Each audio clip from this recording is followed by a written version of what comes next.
Hello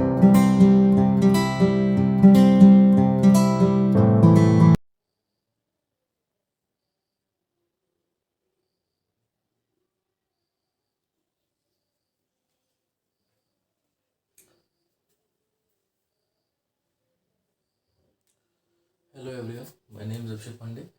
हम लोगों ने प्रीवियस क्लासेस में breathing and exchange of gases का टॉपिक स्टार्ट किया था और आज हम लोग को स्टार्ट करना है cell, the basic fundamental unit of life. Cell, the basic fundamental unit of life. अभी हमारा रेस्पिरेशन खत्म नहीं हुआ है। रेस्पिरेशन में भी 2 से 3 टॉपिक्स बाकी हैं, जैसे कि रेस्पिरेटरी डिजीज बाकी है, उसकी वॉल्यूम एंड इट्स कैपेसिटीज हो गई, और गैसेस एक्सचेंजेस से 3 टॉपिक्स हमारे भी बाकी हैं। बट क्लास 9 के कुछ बच्चे थे जिन्होंने डिमांड रखा था कि उनका सिलेबस खत्म किया जाए, उनका पेपर आने वाला है, और ऐसे इसके बाद हम लोग 10th का भी स्टार्ट करने वाला है सीरीज़ का। तो पहले क्लास 9 में सबसे पहला चैप्टर आया है cell, fundamental unit of life, जिसमें कि हम सेल से क्या समझ सकते हैं, सेल वर्ड से क्या समझ में आता है। सेल सेल से बहुत कुछ चीज़ होती हैं। एक शेल होता है, शेल से आपको मतलब नहीं है, ये सेल है, फंडामेंटल यूनिट ऑफ लाइफ। अगर हम सेल को कंपेयर करते हैं मनी की तरह, मनी मतलब पैसे की तरह, तो मनी भी एक तरह से, अगर हम अपनी प्रेजेंट की लाइफ, डेली लाइफ को देखें, तो money is also the fundamental unit of life for survival. हमको खाना खाना है तो मनी चाहिए, कुछ भी खाना है तो मनी चाहिए, मतलब मनी से सब कुछ होता है। तो money is the basic fundamental unit of life. वैसे ही सेल भी है। अब सेल की ओरिजिन कैसे हुई, बेसिक सी बात है। मनी है तो मनी की भी ओरिजिन कहीं ना कहीं से हुई होगी। सेल है तो सेल की ओरिजिन कहाँ से हुई है, देखते हैं। सेल, एक साइंटिस्ट थे हमारे, जिसका नाम था रॉबर्ट हुक। आप सबने कॉर्क का नाम सुना होगा, CORK, cork. Cork, Robert Hooke एक साइंटिस्ट थे हमारे यहाँ के, जिन्होंने कॉर्क के अंदर सेल को देखा था। कहा जाता है पहली बार इन्होंने सेल को देखा था कहाँ पे, रॉबर्ट हुक ने देखा किसको, कॉर्क के अंदर। मतलब कि अगर पूछा जाता है कि सबसे पहले डिस्कवर किसने किया है, तो फर्स्ट डिस्कवर्ड फर्स्ट डिस्कवर्ड किसने किया है, रॉबर्ट हुक ने। अब जैसे कि इन्होंने तो सिर्फ सेल को देखा था, मतलब इन्होंने बता दिया कि हाँ सेल होता है कुछ। तो उसके बाद एक आते हैं एंटोन वॉन लीवेनहॉक, एक आते हैं जिन्होंने बोला था कि मैंने लाइव सेल देखा है। सो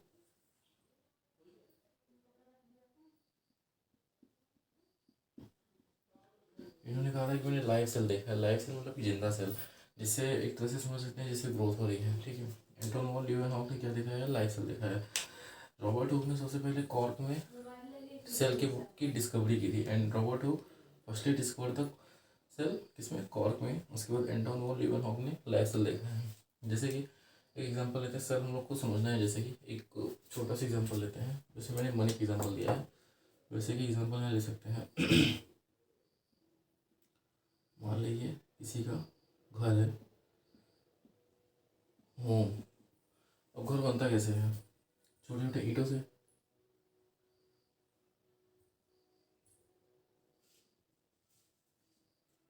ईंटों से बनता है ना, तो इसका ये पर्टिकुलर ईंटा,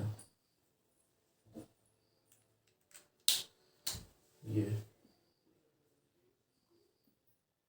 ये इस पर्टिकुलर ईंटे को हम लोग सेल बोलते हैं, कि cell is the building block of life. मतलब कि ये बिल्डिंग है, ये ब्लॉक है। सेल क्या है, cell is the building block of life. Cell क्या होता है, बिल्डिंग ब्लॉक होता है किसका, लाइफ का। कैसे कि हमारी ये बिल्डिंग है, मान लीजिए आप किसी घर में रहते हैं, घर बिल्डिंग अभी खड़ी है, बिल्डिंग में छोटे छोटे ईंटें लगे होंगे, ब्रिक्स लगे होंगे। उन ब्रिक्स को ही सेल बोलते हैं, क्योंकि कई सारे सेल्स को बना के, मान लीजिए 2-3 सेल्स, 4 सेल्स हो गए। उसके बाद ऐसे करते करते हमारे हज़ारों सेल्स होते हैं, तब जाके हमारा घर खड़ा होता है। हज़ारों के लाखों सेल्स होते हैं।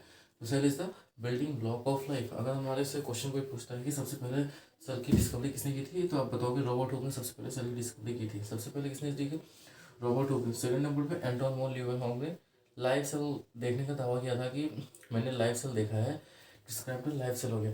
उसके बाद एक और कॉन्सेप्ट आएगा, भी मैं उसको आगे पढ़ाऊंगा। वहाँ पे न्यूक्लियस के बारे में आता है। तो सेल क्या होता है, basic fundamental unit of life. मैंने इसका एग्जांपल मनी के कंपेयर में किया था, और एक ईंट के कंपेयर में दिया। और एक होता है रॉबर्ट हुक, एक हमारे साइंटिस्ट थे जिन्होंने सबसे पहले सेल की डिस्कवरी की थी। रॉबर्ट हुक कॉर्क में सबसे पहले सेल को देखा जाए। उसके बाद आता है एंटोन वॉन लीeuwenhoek ने लाइव सेल देखा था। उसके बाद हमें एक चीज़ आगे पढ़नी पड़ेगी कि सेल होता क्या है, ठीक है। तो यहाँ पे आपको मैंने बेसिक बता दिया कि सेल क्या हो सकता है।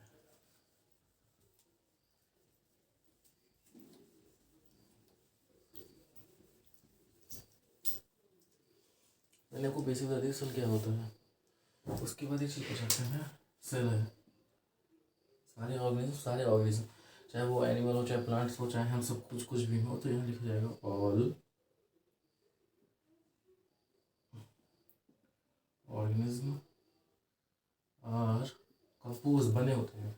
ऑल ऑर्गेनिज्म आर कंपोज, सारे ऑर्गेनिज्म बने होते हैं किससे, of all organism are composed of cells. All organism are composed of cells, सारे ऑर्गेनिज्म किससे बने होते हैं, सेल्स हैं। जिसमें कि लिखा जा सकता है, जैसे मनी की एग्जाम्पल अभी आ जाएगा, सम आर यूनी सेलुलर और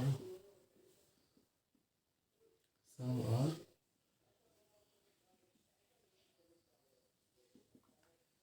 मल्टी सेलुलर।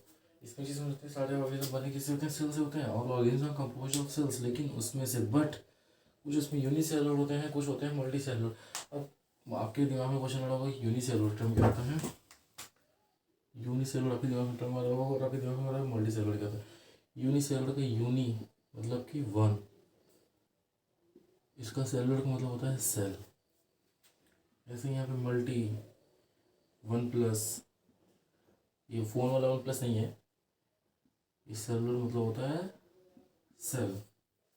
तो कुछ ऐसे ऑर्गेनिज्म होते हैं जो कि यूनिसेलुलर होते हैं, सिंगल सेल से बन जाते हैं, और कुछ ऐसे ऑर्गेनिज्म होते हैं जो कि मल्टी सेलुलर, कई सारे सेल्स को मिला के तब जाके उनका एक ऑर्गेनिज्म बनता है। हम सब कैसे हैं, मल्टी सेलुलर है। हम सब कैसे हैं, मल्टी सेलुलर होते हैं। फंजाई क्या होता है, यूनिसेलुलर होता है। तो जो डिफरेंस कि यूनिसेलुलर क्या होता है एंड मल्टी सेलुलर क्या होता है, हम ये दोनों चीज़ें डिस्क्राइब कर सकते हैं, यूनिसेलुलर एंड मल्टी सेलुलर। यहाँ तक कोई क्लियर डाउट होगा तो आप सब लोग कमेंट सेक्शन में कमेंट करना।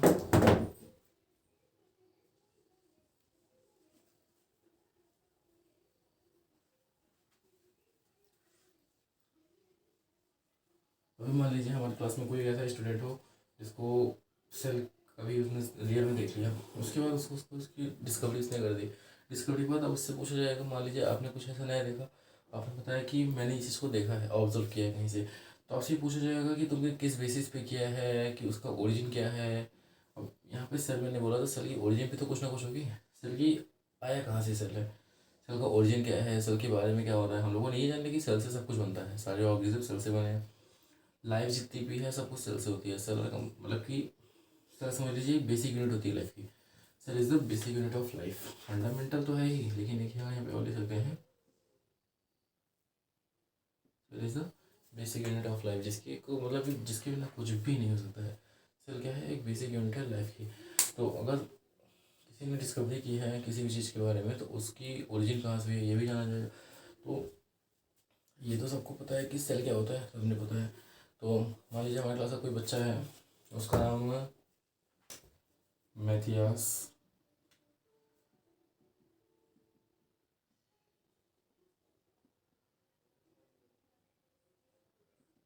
मैथियास लीडन है अगर, ठीक है, और किस्मत से ये कोई अपने यहाँ का स्टूडेंट है, अपने वो यहाँ का, और वो जो है उसको बॉटनी में ज़्यादा मतलब इंटरेस्ट है।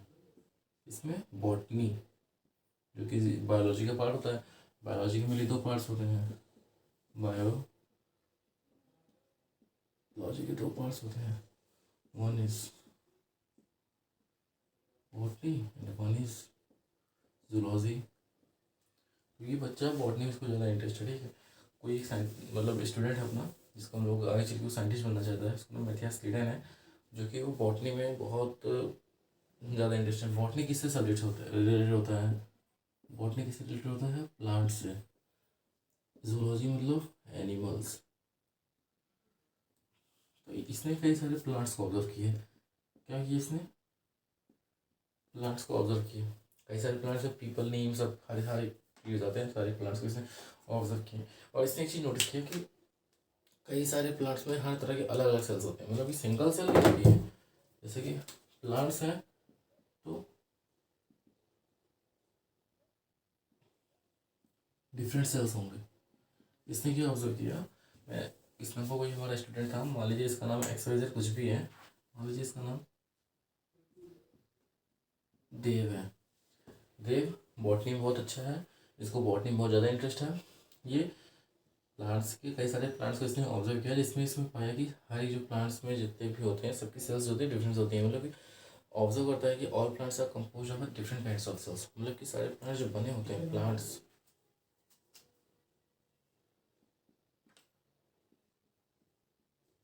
Compose of different cells. Plants जो होते हैं कंपोज किससे होते हैं, डिफरेंट सेल से। इसने क्या बना दिया कि plants are compose of different cell, which इतना कंप्लीट हो गया।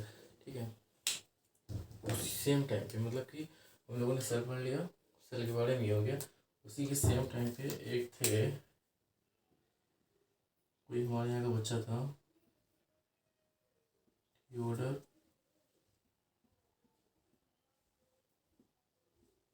स्वान।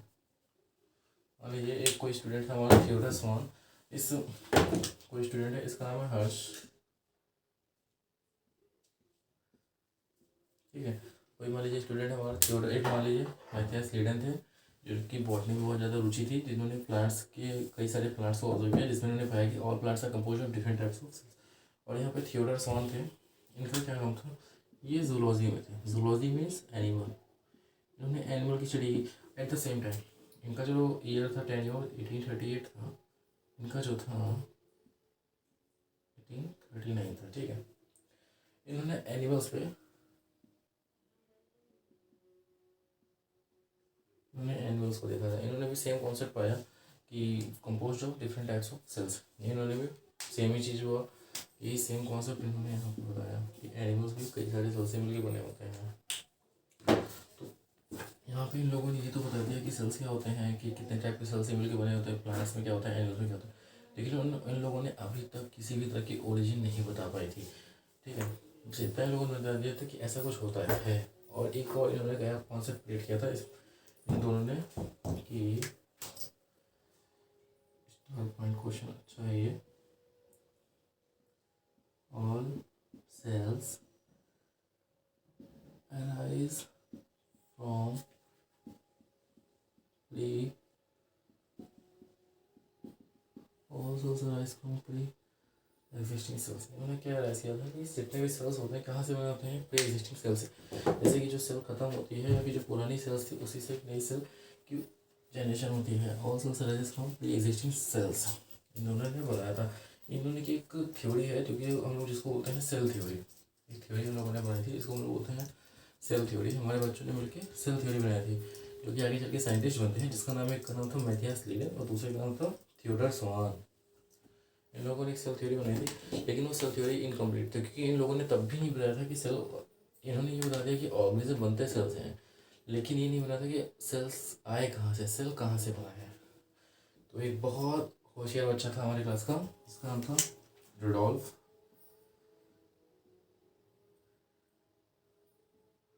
विर्को। रुडोल्फ विर्को थे, ये सबसे बेटर साइंटिस्ट है। मतलब कि इन्होंने क्या किया था, स्वान ने बता दिया था कि एक हाइपोथेसिस ये सारे सेल्स से बने होते हैं। Hypothesis the bodies of plants and animals are composed of cells हो गया। अब इसने क्या किया था, रुडोल्फ विर्को ने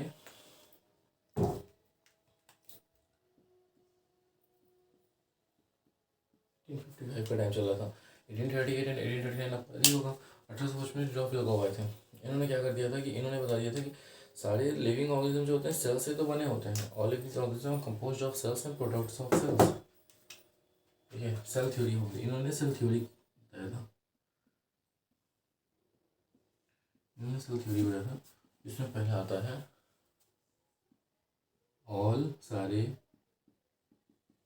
living organism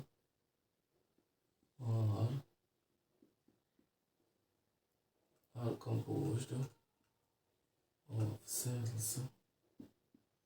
All living organisms are composed of cells and product of cells. इनका सबसे मेन कॉन्सेप्ट था कि all cells arise from, arises pre-existing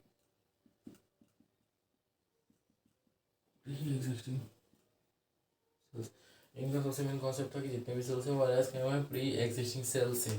तो इनका सबसे पहले क्या था, सेल थ्योरी आती है जिसमें इन्होंने बताया था कि लिविंग ऑर्गेनिज्म कहाँ से बने हैं, सेल से बने हैं एंड प्रोडक्ट्स ऑफ सेल से बने हैं, और all cells arise from pre existing cells. तो हम लोगों ने सबसे पहले क्या पढ़ा था, सेल क्या होता है। Cell is a basic fundamental unit of life. All living organisms are composed of cells and products of cells. ये हम लोगों ने सबसे पहले पढ़ लिया था। उसके बाद हम लोगों ने ये पढ़ा था कि सेल दो तरह के होते हैं, unicellular and multi cellular. Unicellular मतलब कि सिंगल सेल होती है, मल्टी सेलुलर मतलब मल्टी मतलब कि कई सारे सेल से बना होता है। रॉबर्ट हुक ने सबसे पहले सेल के बारे में बताया है। उसके बाद रॉबर्ट हुक आए थे सबसे पहले सेल के बारे में बताने वाले। एंटोन वॉन लीवनहॉक ने सबसे पहले दावा किया था कि मैंने लाइव सेल को देखा है। उसके बाद हमारे कुछ साइंटिस्ट आते हैं जैसे कि मैथियास लीडर, उन्होंने बॉटनी में, वो बॉटनिस्ट थे, उनको सबसे ज़्यादा बॉटनिस्ट वो थे। तो उन्होंने कई सारे प्लांट्स को ऑब्जर्व किया। उन्होंने बताया कि प्लांट्स जो होते हैं सेल्स से मिलकर बने होते हैं, मतलब different plant different kinds of cells. वैसे ही एक साइंटिस्ट आए थे थियोडोर सॉन, उन्होंने क्या किया था, प्लांट्स एनिमल्स की स्टडीज़ की थी, उन्होंने एनिमल के बारे में बताया था। इन सारी थ्योरीज को मिला के रुडोल्फ विर्को ने 1855 में थ्योरी निकाली जिसको बोलते हैं सेल थ्योरी, जिसमें उन्होंने बता दिया था कि living organism are composed of cells and products of cells and second third all cells arises from pre existing cells. यहाँ तक सब कुछ खत्म हो गया है। इसके बाद हम लोग को आगे पढ़ना है कि एक ओवरव्यू सेल का क्या होता है, मतलब कि सेल के स्ट्रक्चर में क्या होता है, उस पर क्या क्या पाया जाता है सेल्स में, जैसे माइटोकॉन्ड्रिया, न्यूक्लियस, प्लास्टिड्स, लाइसोसोम्स, ये सारी चीज़ें हमको पढ़नी है। प्लाज्मा मेम्ब्रेन क्या होता है, साइटोप्लाज्म में क्या होता है, हम लोगों को भी पढ़ना है। सबसे स्मॉलेस्ट सेल किसकी होती है, जैसे कि वो पूछ लेता है कोई सबसे स्मॉलेस्ट सेल, ये बहुत इंपॉर्टेंट है। ओके, स्मॉलेस्ट सेल्स कौन होती है, स्मॉलेस्ट सेल कौन होती है, और सबसे बड़ी cell.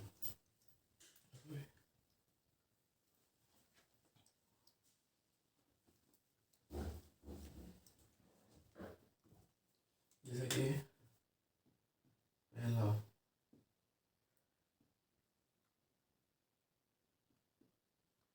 Smallest sales, smallest cell होगा यहाँ पे लार्जेस्ट। एक होता है स्मॉलेस्ट, एक होता है लार्जेस्ट। स्मॉलेस्ट में सबसे पहले है माइकोप्लाज्मा। माइकोप्लाज्मा इसमें भी सबसे छोटा होता है पीपीएलओ, प्लूरोनिमोनिया लाइक ऑर्गेनिज्म। और सबसे बड़ी होती है, अब बहुत फेमस नाम सुना होगा, ऑस्ट्रिच का एनाग्राम ऑफ ऑस्ट्रिच, जो इसकी सेल होती है सबसे बड़ी होती है। तो यहाँ तक तो क्लियर, आप इतना ऑस्ट्रिच याद कर लीजिए। सबसे बड़ी सेल किसमें पाई जाती है, ऑस्ट्रिच में। सबसे छोटी किसकी होती है, माइक्रोप्लाज्मा की। और भी बहुत सारे आपको पढ़ना पड़ेगा, यूनिसेल में कौन कौन से आते हैं, मल्टी सेल में क्या आता है। उसके बाद हम लोगों को प्लांट सेल्स पढ़नी है, फिर एनिमल सेल्स पढ़ने हैं, एनिमल सेल, प्लांट सेल, उनके बाद सेल डिवीजन, एक नया कॉन्सेप्ट आ जाएगा आप लोगों को। तो यहाँ पे ये क्लास खत्म होती है। इसके आगे का हम लोग नेक्स्ट लेक्चर में कंप्लीट करेंगे। आपको कोई भी डाउट होगा तो आप कमेंट सेक्शन में कमेंट कर सकते हैं। Thank you.